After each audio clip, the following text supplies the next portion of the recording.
walang magiging okay. Ang susunod na programa ay rated PG.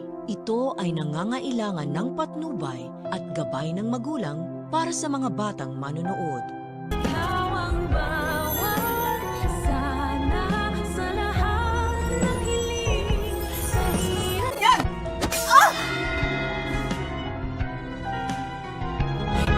Pananunumbalik na naman ang feelings nitong si Robert para kay Lynette dahil nang makita niya itong nanginginig sa sobrang takot at muli niya naman niyang naramdaman ang yakap ni Lynette at pagmamahal nito at nainis rin si Robert kay Carlos dahil nga daw pinababayaan nito si Lynette na magala-gala sa halip na magpahinga lang sa bahay dahil nga sa hindi pa ito lubusang magaling sa kanyang trauma. Pero ang payo naman ni Dr. Ray kay Robert na dapat nilang tantanan na si Lynette dahil nga may asawa na itong tao at wala na daw magagawa si Robert kundi ipaubayan na ang pag-aalala kay Carlos na asawa nito. Sa kabilang banda, mamasamain nga nitong si Carlos na makita niya kanyang asawa na kasama itong si RJ at feeling talaga ni Doc Carlos na pinagtataksi lang siya ng kanyang asawa at kahit anong paliwanag nga nitong si Lynette ay hindi siya pakikinggan ni Carlos. Sobrang galit ni Doc Carlos kay Lynette ay maihahagis niya ang baso na naglalaman ng kanyang iniinom alak at ito may tatama sa braso ni Lynette na bigla namang dudugo agad sa kabilang banda. Yung alam na ni Justin ang plano ng kanyang amang si Eric kung paano nito mapapabalsa ang Apex ng madali na hindi sila nahahalata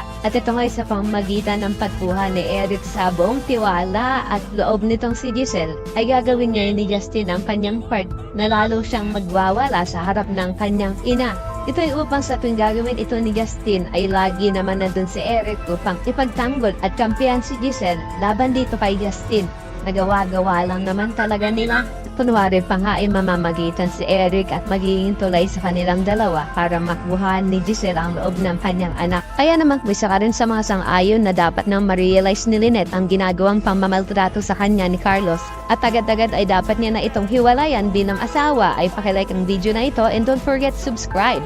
Thanks for watching and see you on our next episodes. Bye-bye!